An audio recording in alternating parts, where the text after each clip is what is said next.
नमस्ते जी। वेद गंगा के सभी दर्शकों को हार्दिक शुभकामनाएं। आज आप सभी लोग यहाँ पर आए और आर्य समाज के विषय में चर्चा करने के लिए यहाँ उपस्थित हुए हैं। वास्तविकता में आर्य है क्या? तो कहा कि आर्य का जो अर्थ होता है श्रेष्ठ, और श्रेष्ठ लोगों के समूह को आर्य समाज कहते हैं।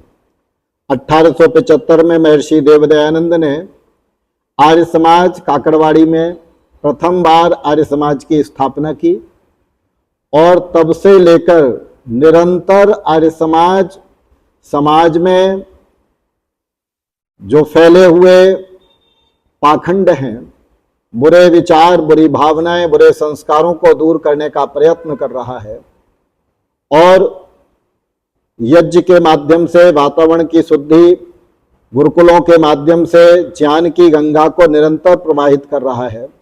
और आज लगभग आर्य समाज की 10,000 शाखाएं हैं जो विभिन्न विभिन्न क्षेत्रों में कार्य कर रही हैं और विश्व के 40 देशों के अंदर आर्य समाज सुंदर तरीके से कार्य कर रहा है।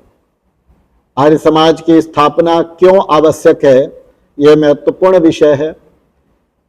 जिस समय ऋषि दयानंद इस धरती पर आए और उन्होंने देखा कि संसार के अंदर पूजा के नाम पर विभिन्न प्रकार के पाखंड किए जा रहे हैं, कहीं जातिवाद को लेकर इतना ज्यादा वैमनस्य पैदा हो गया है कि एक जाति दूसरी जाति को देखकर खुश नहीं है।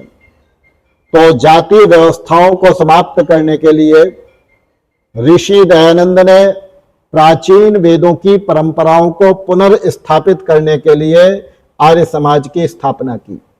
और आर्य कोई 1875 से पहले भी, यदि आप रामायण और महाभारत को देखेंगे तो उनमें आर्य शब्द आता है।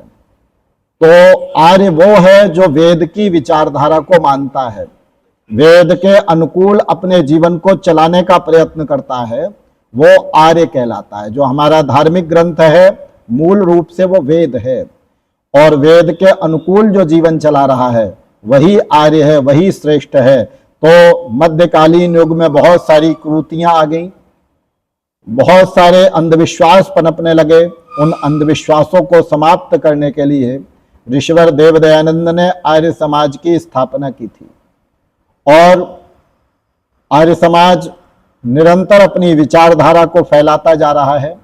आज लगभग 150 वर्ष पूर्ण हो गए हैं आर्य समाज के।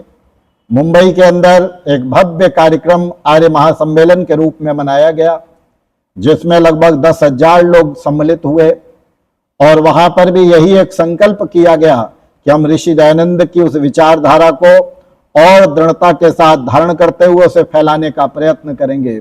जब हम ऐसा कर रहे होंगे तो निश्चित रूप से हम श्रेष्ठ होंगे और आर्य कहलाने के अधिकारी होंगे।